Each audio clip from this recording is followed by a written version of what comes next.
I would like to hear from you how the German government treats your association and, like the Korean adoptees in Germany. Actually, they are totally ignoring us. Maybe for the background, higher middle class and upper class parents we had here. So their social work perspective, the need that the government is supporting them in any way. There were a lot of background checks in advance that those parents were eligible to adopt children. And once this paperwork, this was done, maybe 2 or 3 times, the authorities checked if everything is going well, but that's it. And state said, well, we are not responsible for this anymore. Oh, man. Yeah, so welcome to a very bureaucratic Germany again.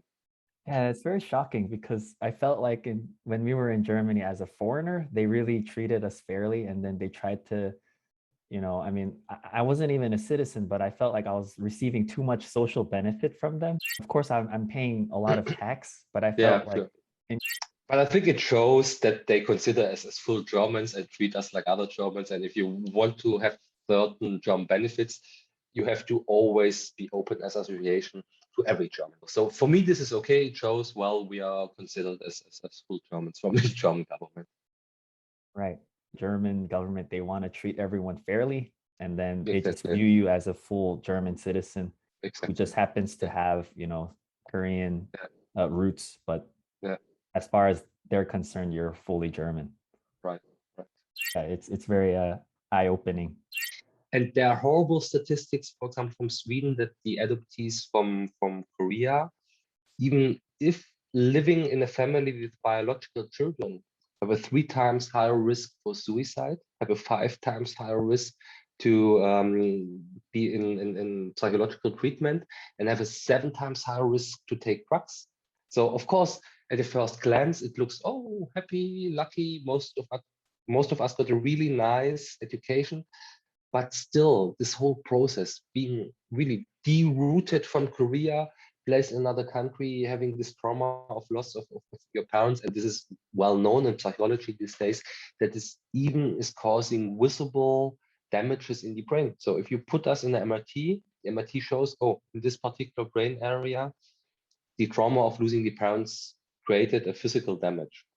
I'm living in Frankfurt, with a huge Korean community. I can go to Korean supermarkets. I can go to Hanguk Shikdang. I have everything around me. But we have adoptees. They're living actually in the outback, nowhere. They have in each direction, if they're driving for 1 hour, not any Korean meals. And when they attended our gatherings once a year, enjoying Korean food, 2 or even 3 meals of Korean meals, it still gives them something because we tasted this at the early stage of our life. You can really see how they are at least satisfied for a couple of hours when just getting Korean food. And that's something I want the Koreans understand a little bit more. We need this contact to our culture. And this helps them also to learn a little bit more about their culture. And of course, of a very, very, very low level. And they are curious about it. And it helps them to bond a little bit. Some children, they were adopted to a family where they didn't get the same opportunity to get a better education. In general, not because really the requirements in Germany were super high. But okay. Germany only got maybe 2% of the Korean adoptees, but in other countries, especially the US, you see this oftentimes.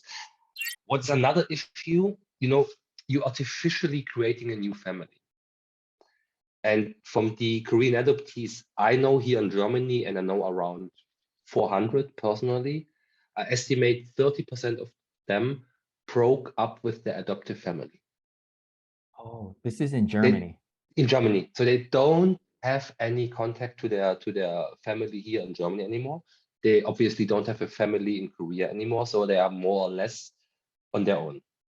Sometimes the adoptive parents that have certain expectations somehow expect that the children are grateful for being adopted. Maybe as we don't have this bloodline, it's sometimes easier to say, well, I don't want to deal with you anymore. And this happens, unfortunately, a couple of times. So it's not like oh, this is the happy Cinderella story in the end with a well ending. That most of the relationships don't last very long. So we have a lot of divorced people because also this early loss of this very first important connection to your birth mother makes something with you in terms of relationships. So it's either you are totally avoiding relationships or you are super attached to any person who gives you only a little feeling of sympathy, or you are like totally crazy in relationships. And that's unfortunately another thing I see very, very often, that the adoptees are really early divorced or jumping from relationship to relationship. So it's not like it's a super well ending. We are still fighting with a lot of issues in our life.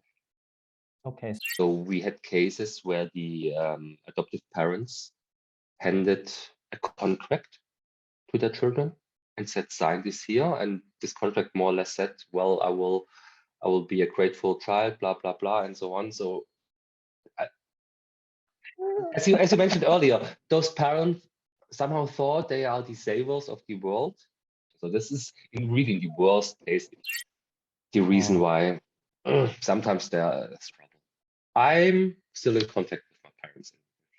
Okay. That's really unfortunate because I know that 30% of adoptees, they completely disconnect with the only family they actually knew. And an association, like it's a lot of great work because I mean for them, I guess meeting with each other is they don't have to they don't have to explain themselves. Right. I think that's the biggest thing we share. Without explaining each other, we have a great sense of understanding for each other because we all took more or less the similar way. Like we are only like black and white. Either we feel totally 불쌍해 or feel bad for these adults, or on the other side we're like, oh, they had such a great life, perfect life. They went to Germany. They're so lucky. Through like talking with you is to break this kind of prejudice where it doesn't have to be this or this. It's at 18, at 20, or when you're like 25, you try to naturally, as human beings, you try to ponder your place in the world. And then I mean I guess it's just part of that process for adoptees. It's a bit unique situation. Definitely. If you ask development psychologists what is happening in the age of 14 to maybe 25, you are building up your own identity. And for that, you have to check with the parents, how are they, how am I, with other relatives, with your social context. And that is what is missing for adoptees. And that's why most of the adoptees develop this urge to find their biological families in the mid-late 20s.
in Germany. So they don't have any contact to their family here in Germany anymore. They obviously don't have a family in Korea anymore, so they are more or less on their own.